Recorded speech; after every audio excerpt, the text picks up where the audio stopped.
Hello everyone and welcome back to my channel. In today's video I'm going to be painting these little townhouses in a circle with a night sky and talking you through my process so that you can follow along and paint along with me. Another lie to replace mistakes you've made.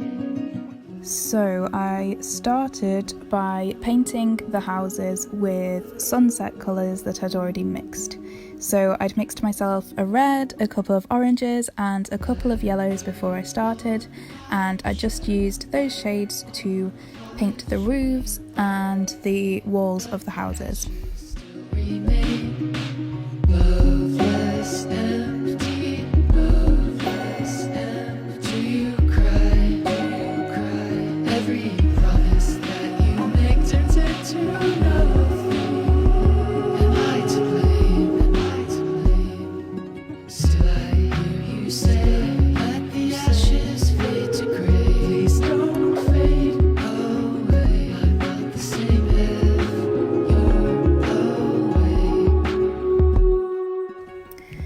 So one of the most important things to remember when working with watercolours is that you need to be patient, because you need to make sure that each layer of colour is completely dry before you start to paint beside it. Because if the layer next to the one that you're currently painting is still a little bit wet, then you run the risk of the colours bleeding together, which can look absolutely gorgeous if that's deliberate, but when that happens by accident, trust me, it's infuriating. So save yourself a headache and step away from the painting maybe, just allow everything to dry completely before you continue. Still I hear you say you're the one I can't replace. But you walked away. I'm not the same now. You're away.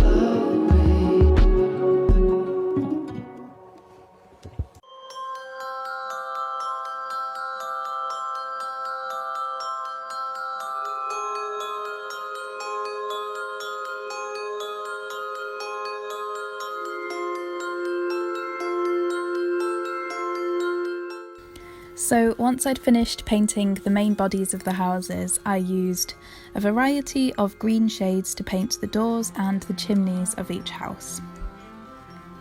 I thought the green was quite a nice contrast to the oranges, the reds and the yellows that I'd been using previously.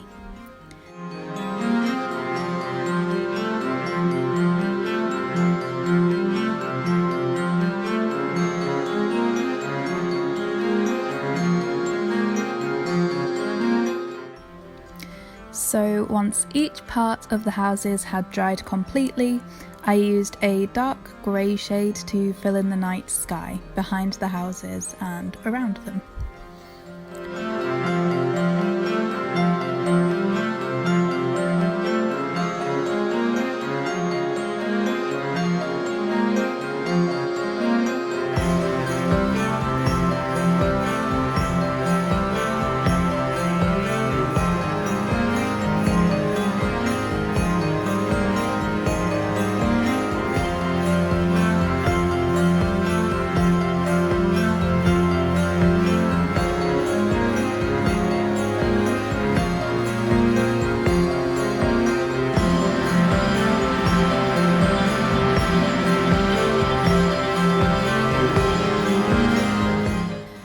I used a smaller brush to go around the houses, just so that I could get into all the corners neatly and make sure that I wasn't going absolutely everywhere with a massive brush and covering up bits that I didn't want covering up.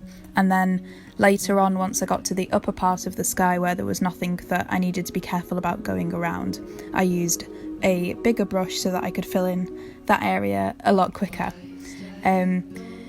So I'd say that's a good tip. If you're painting around a fairly small object, then use the smallest brush that you can find so that you don't have to fix mistakes later and then swap to a bigger brush when you've got a large open space that you need to paint. Mistakes you've made.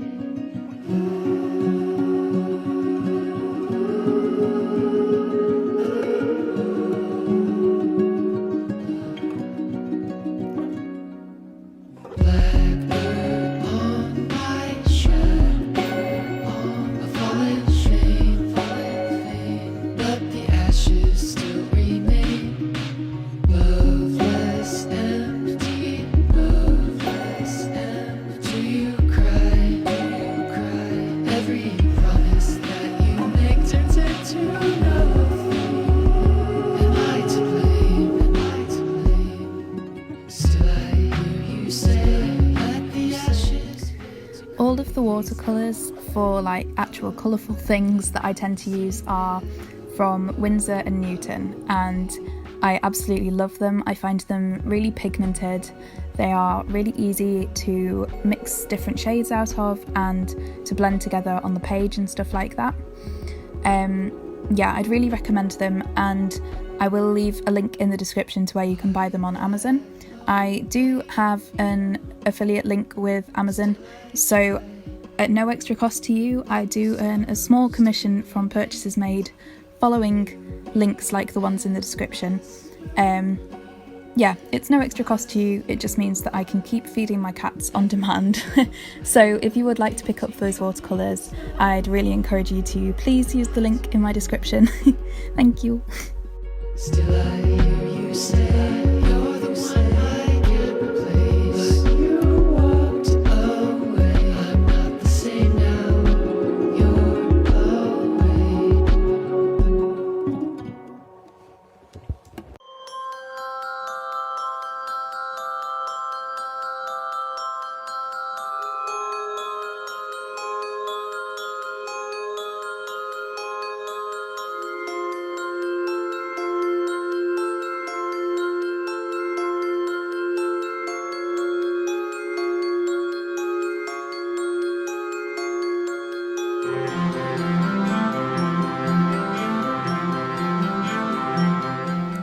So while I was waiting for that sky to dry, I was watching some dog grooming videos, and I wanted to share them with you because, oh my god, look how cute this dog is. And this is the type of thing that you can be getting up to while you're waiting for those layers to dry so that they don't bleed. Watch some dogs.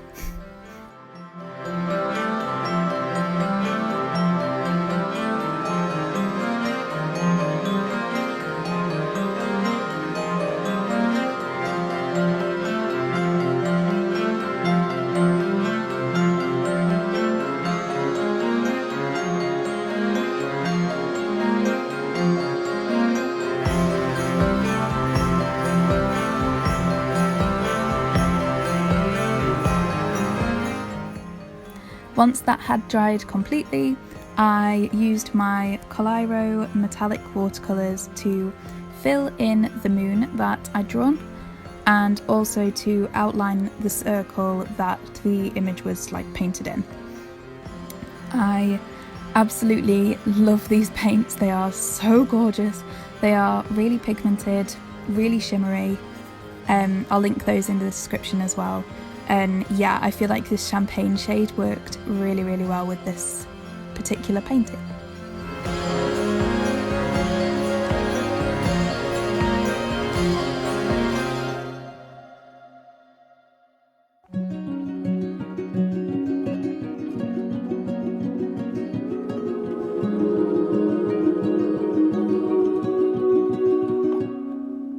Why stag lonely too?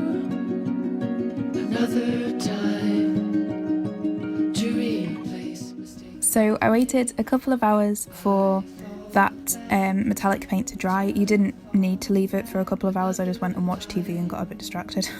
And I used 2 Unipin fine liners to outline my illustration. I absolutely love these Unipin fine liners. They are the blackest fine liners that I found, and they last for ages, come in a variety of sizes. Oh, just lovely.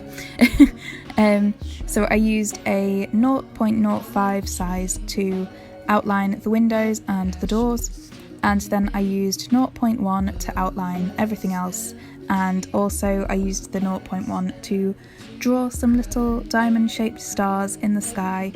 And once I'd done that, I again used my Elisha watercolour metallics in that same champagne shade to add a little spot of gold to those stars. Fade away. I'm not the same if you're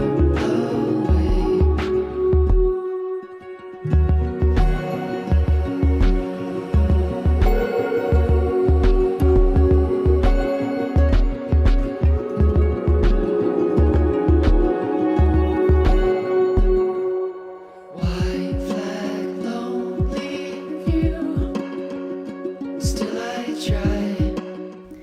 If you don't really want to paint your own townhouses, if you can't be bothered or you don't really like painting, you just like watching it, then I do have this particular painting available as a printable PDF on my Etsy page, and that means that you can print unlimited copies of it and use it as decoration in your home, or to cut out and use in scrapbooks, bullet journals, greetings cards, things like that. So there'll be a link to that in the description as well. But we have now finished with the painting, so thank you so much for watching this video. I really hope that you've enjoyed it, and if you have, I hope you'll consider subscribing to my channel to see future content just like this. Other than that, have a lovely day and goodbye.